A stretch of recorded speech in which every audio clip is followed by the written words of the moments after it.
नमस्कार साथियों, अगर आप भी अपने ज़मीन की पंजी को लेकर के परेशान हो रहे हैं कि कैसे जमा किया जाएगा, तो साथियों जमा करते समय 5 ऐसी गलती हैं जो आपको नहीं करनी है, वो आज की इस वीडियो में मैं आपको बताऊंगा। अगर आप ये गलतियां करते हो तो हो सकता है कि आपका फॉर्म रिजेक्ट कर दिया जाए। साथियों वीडियो को ध्यान से देखिएगा क्योंकि आज की वीडियो आप सभी के लिए काफ़ी ज़्यादा महत्वपूर्ण रहेगी। तो चलिए बिना किसी देरी के अपनी इस वीडियो को स्टार्ट करते हैं।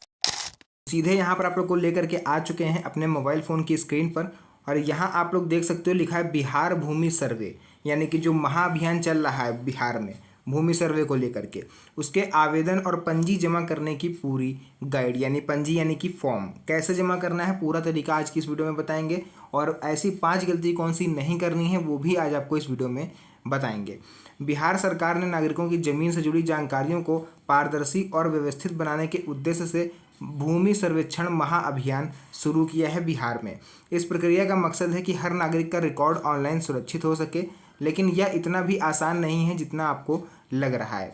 इसमें गलत जानकारी, अधूरी एंट्री या लापरवाही से आपका आवेदन रिजेक्ट हो सकता है या पेंडिंग में जा सकता है। इसलिए आज हम आपको विस्तार से बताएंगे कि यह प्रक्रिया आपको कैसे पूरी करनी है बिना कोई गलती करे। आगे बढ़ते हैं। सबसे पहले 5 कार्य जिन्हें आपको भूल के भी नहीं करना है। भूमि सर्वे में हिस्सा लेने के लिए 5 ऐसे कदम जो अगर आपसे छूट गए तो आपका आवेदन कैंसिल हो सकता है। पहला, शिविर में खुद पंजी जमा करें। किसी के हाथ भेजने पर आवेदन अधूरा रह सकता है कि हो सकता है वो सही व्यक्ति को देना या जल्दीबाजी में ऐसे ही किसी कर्मचारी को दे के चला आए। आप खुद से जाओगे तो अपना काम आप मजबूती से करोगे। सटीक जानकारी दर्ज करें। नाम, पिता का नाम, पूरा पता और मोबाइल नंबर सब कुछ सही होना चाहिए। ओटीपी प्रक्रिया जरूर पूरी करें क्योंकि मोबाइल पर आए ओटीपी को तुरंत राजस्व कर्मी को बताना होता है, जिससे वो आगे का प्रोसेस आपका करता है। गलतियों को सुधारें और पुनः जमा करें। अगर फॉर्म में किसी तरह की कोई गड़बड़ी आपके निकल आई है तो घबराएं नहीं, उसे दोबारा से सही करें और उसके बाद उसको जमा करें। 5वां है अपडेट रहें। केवल विभागीय आश्वासन पर ना टिकें। सोशल मीडिया और ऑनलाइन प्लेटफॉर्म से अपडेट लेते रहें क्योंकि विभाग की तरफ से बहुत कम आदेश आते हैं, बहुत कम नोटिफाई किया जाता है लोगों को। अधिकतर लोग जो जानकारियां हैं वो यूट्यूब या फिर विभिन्न सोशल मीडिया प्लेटफॉर्म से ही लेते हैं। तो ये तो हो गई छोटी सी चीज़ें। अब हम लोग जानते हैं वो बड़ी चीज़ें जो आपको भूल के भी नहीं करनी। शिविर की भूमिका, आवेदन कहाँ और कैसे जमा करें। देखिए, संपूर्ण बिहार में पंचायत और प्रखंड स्तर पर विशेष शिविर कैंप लगाए जाते हैं।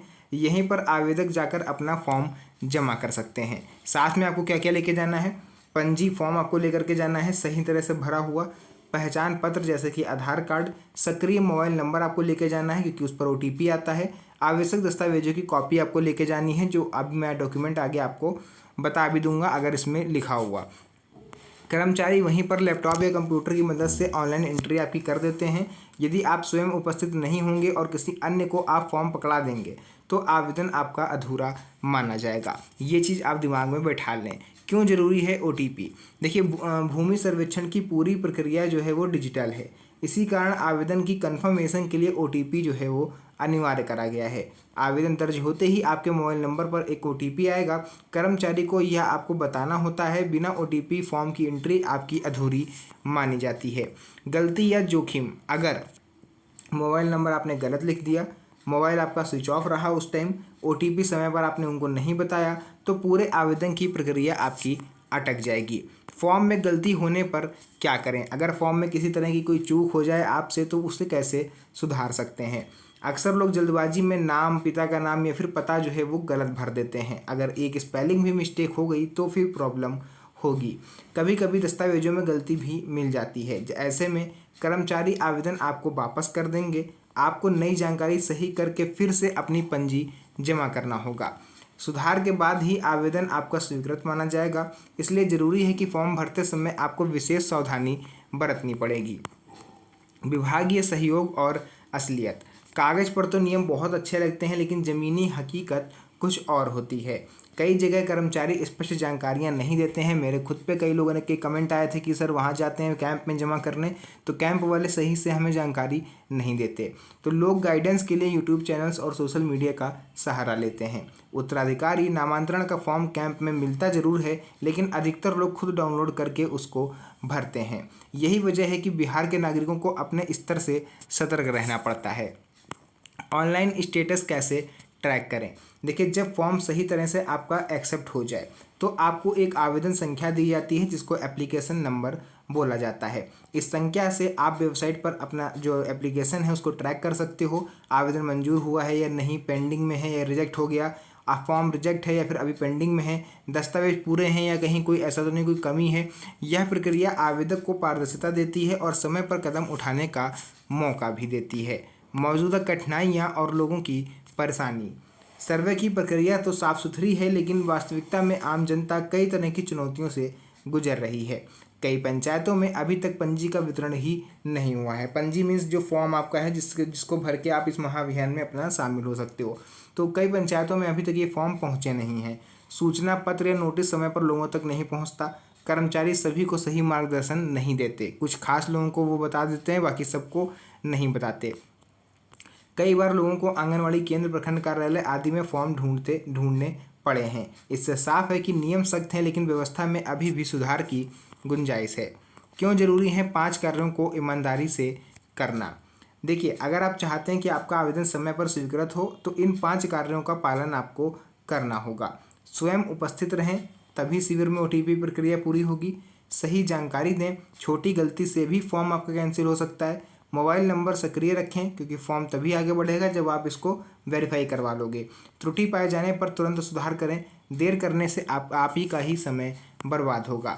साथ ही साथ निरंतर अपडेट लेते रहें। विभागीय लापरवाही को देखते हुए सोशल मीडिया से जानकारी लेना आपके लिए फ़ायदेमंद रहेगा। व्यवहारिक उदाहरण देखिए, एग्जाम्पल के थ्रू समझते हैं। मान लीजिए कि किसी आवेदक ने मोबाइल नंबर गलत लिख दिया। फॉर्म तो दर्ज हो गया, लेकिन OTP गलत नंबर पर चला गया। नतीजा ये रहा कि आपका आवेदन पेंडिंग में डाल दिया गया, क्योंकि उस टाइम अगर उनको OTP नहीं मिलता है किसी कारणवश तो उस आवेदन को वो पेंडिंग में डाल देते हैं। इसी तरह से अगर किसी व्यक्ति ने कर्मचारी को फॉर्म पकड़ा दिया और खुद शिविर में मौजूद नहीं है तो भी आवेदन अधूरा माना जाएगा, क्योंकि वो जैसे ही नंबर डायल करेगा उस पर OTP आपको बताने वाला कोई होगा ही नहीं। तो ऐसे में भी आपका फॉर्म जो है कैंसिल हो सकता है। ये छोटे छोटे चूक अंत में बड़ी परेशानी का कारण बनते हैं। निष्कर्ष, बिहार भूमि सर्वे लोगों के लिए एक अवसर है। उनकी ज़मीन और उससे जुड़े सारे दस्तावेज डिजिटल रिकॉर्ड में सुरक्षित हो पाएँ, लेकिन इस प्रक्रिया को सफल बनाने के लिए जनता को थोड़ा जागरूक और जिम्मेदार होना पड़ेगा। पंजी को स्वयं भरें और शिविर में जाएं। नाम, पता, पिता का नाम, मोबाइल नंबर बिल्कुल सही लिखें। OTP वगैरह जो भी मैंने अपनी चीज़ बताई है आपको वो सब सही से करनी है। साथ ही साथ एक अपडेट और मैं ये भी देना चाहूँगा कि विभागीय सहयोग का इंतज़ार ना करें। जो वहाँ के अधिकारी हैं, कर्मचारी हैं, उनसे उम्मीद ये ना रखें कि वो आपको सही जानकारी बाहर आकर देंगे। खुद सोशल मीडिया और पोर्टल से जानकारी लेते रहें।